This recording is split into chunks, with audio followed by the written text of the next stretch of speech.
Oh, I see you're still here.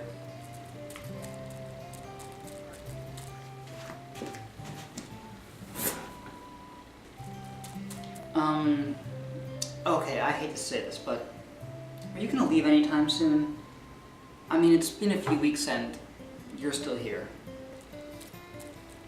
I mean, I know you helped me out and all, but you're starting to feel like a bit of a freeloader. What gives you the right to pass judgment on others? What are you talking about? Screw you. Anyway, today is a big day. The biggest day in my entire life. That's right. It's my first date with Valerie. And I'm going all out. $30 entrees, Hugo and 2D, and I got us tickets for a carriage ride through the city. That's right. I can't wait for tonight. I can't make it tonight. What?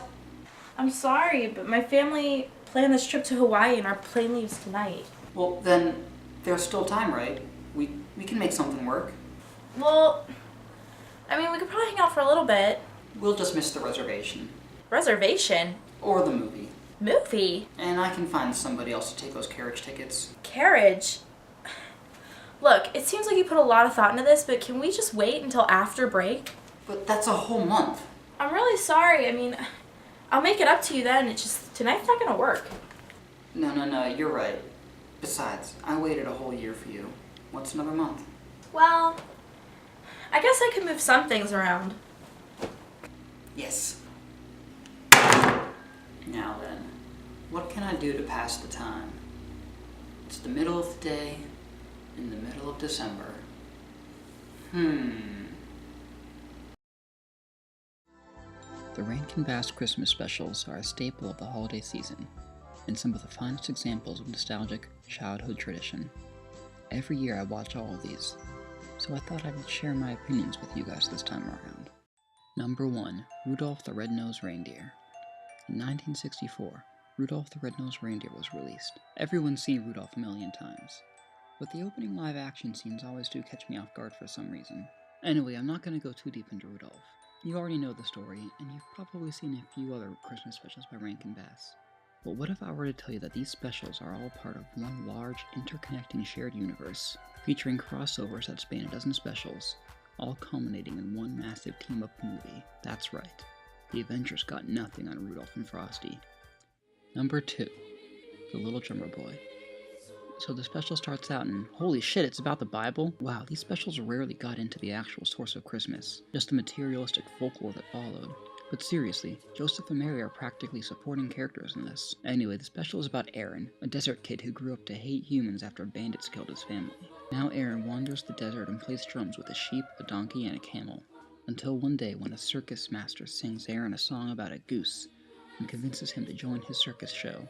So anyway, Aaron meets the three kings, and he shows up after Jesus is born so he can heal Aaron's lamb. And then Aaron bangs on his drum, and his faith in humanity is restored. Number 3. Frosty the Snowman. Like Rudolph, I don't need to get too deep into Frosty. It's Frosty. This is one of the first times I've seen it in a long time, so my honest opinion is, it's kinda dumb. Everything happens incredibly fast. From the moment Frosty comes to life, to the decision to take him to the North Pole, it's like 90 seconds. Whatever. Number 4. Santa Claus is coming to town. What? More live action stuff. What the hell? Anyway, Santa Claus is coming to town is kind of like a prequel to Rudolph. At the start we meet this mailman with letters to Santa, all asking questions of why. Why this and why that? Kids want to know the origin of Santa, and that's exactly what this is. So apparently baby Santa was taken in by 5 old gay elves, who make toys up in the mountains. Now a young man, Kris Kringle, decides to deliver the toys to the children in the local village. During his travels, Kris meets the Winter Warlock. He was set up as the main villain, but is quickly redeemed when Kris gives him a toy. The real villain is the ill-tempered Mayor Burgermeister Meisterburger, who just outlawed all toys and toy making in Somber Town. Young Santa then spends a week evading the toy embargo before finally being put in jail. At this point, Kris's week-long love interest in future Mrs. Claus, Jessica, risks her life to set Kris, the Warlock, a penguin, and the gay elves free. The woodland reindeer are given magic feed corn with the power to make reindeer fly. Not sure why it's so specific to reindeer, but I'll go with it. So if you don't think this is a great special yet, then consider this. Remember how Cats Don't Dance was awesome because Gene Kelly choreographed the song numbers? Well, see this guy, the narrator? He was voiced by Fred Astaire. Yes, that Fred Astaire. Number 5. The Year Without a Santa Claus.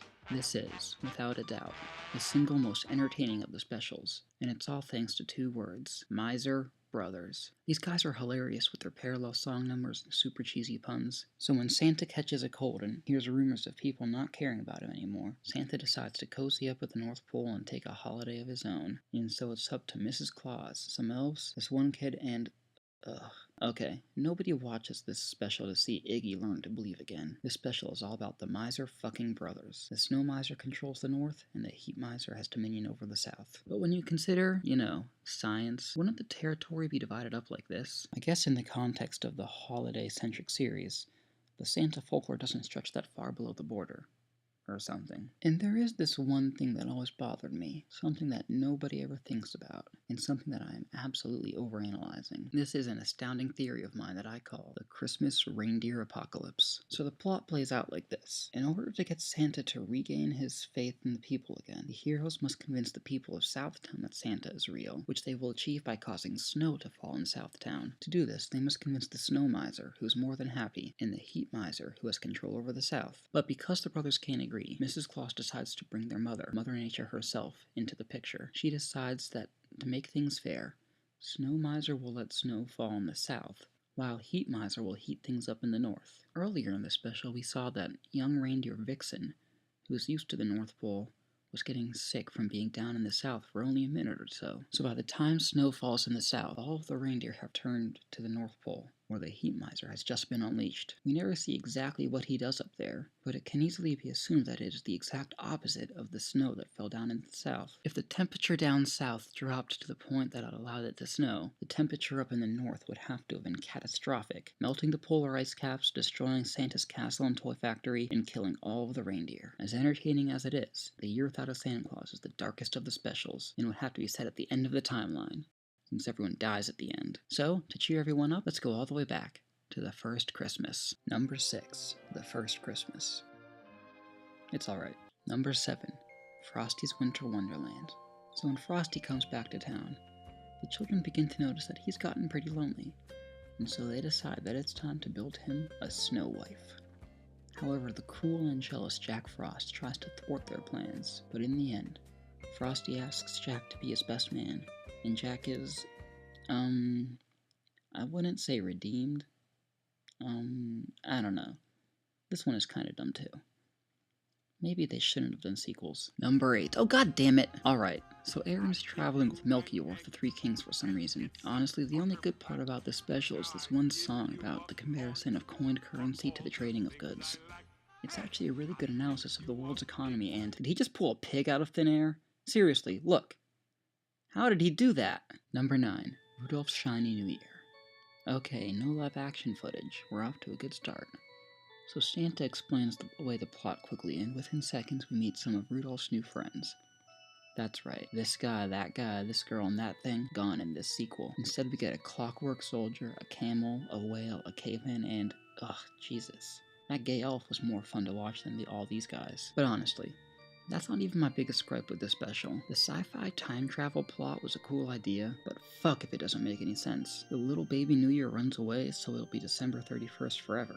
How does that work? What exactly does the baby do? The villain is cool though. Eon is a big terrible bird that is destined to live for exactly 1 eon, which is quickly coming to a close. And so he tries to capture the baby New Year so he can live forever, as long as forever is December 31st. Whatever, I don't know. Number 10.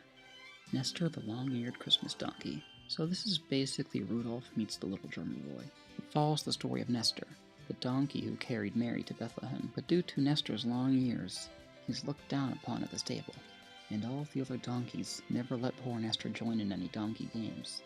I shit you not. Okay, I'm just shitting you. Number 11. Jack Frost. Now this one is my personal favorite. It's the most imaginative of the specials, and could actually stand alone as its own independent film. The villain is Kubla Kraus, the Cossack king whose taxes render everyone a pauper. When delusional Jack Frost falls in love with the human Elisa, he begs Father Winter to turn him into a human so he can marry her. Father Winter grants Jack's wish, but gives him goals and a deadline to meet. But when he becomes human, Jack, for some reason, tends to be a tailor and wastes his time doing that instead of actually completing Father Winter's tasks. Jack instead decides to spend his time defeating Kubla Kraus, which he does a horrible job at doing. Honestly, with the appearance of Sir Ravenel, Jack becomes a supporting character in his own story. And when he gets captured, no one even thinks twice about him. And to make matters worse, once Jack actually does save the day, the stupid groundhog narrator makes the show all about him. What the hell's that? Why is this in the Jack Frost special? Number 12. Rudolph and Frosty's Christmas in July. Now this is it. The moment we've all been waiting for.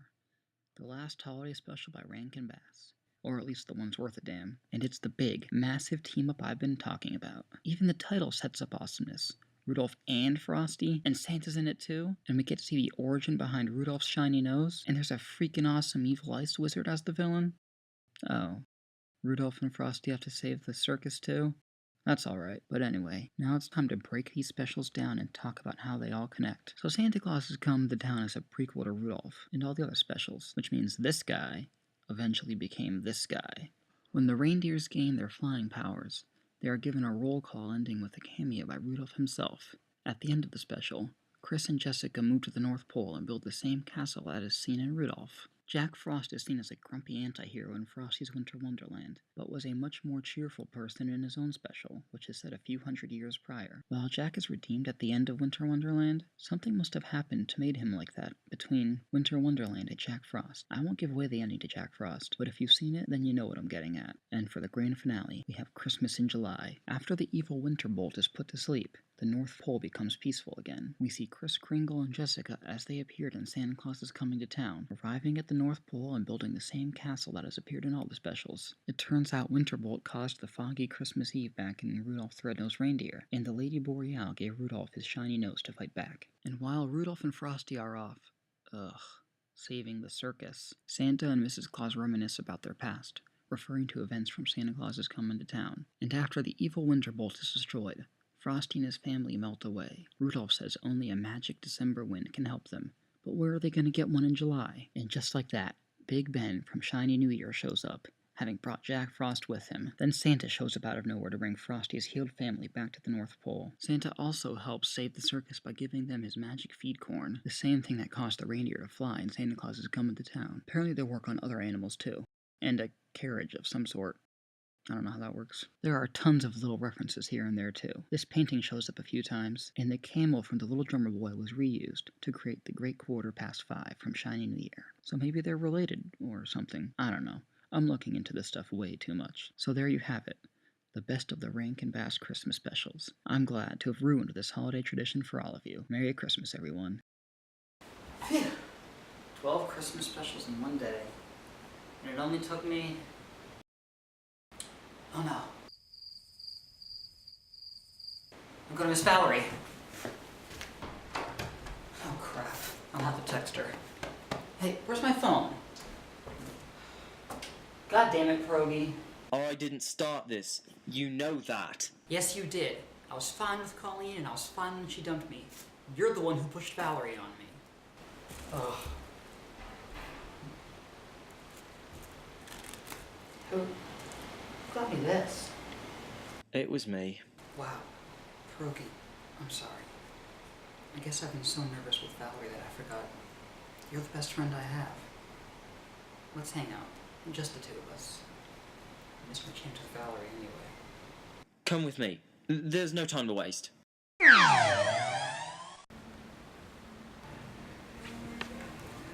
Wait!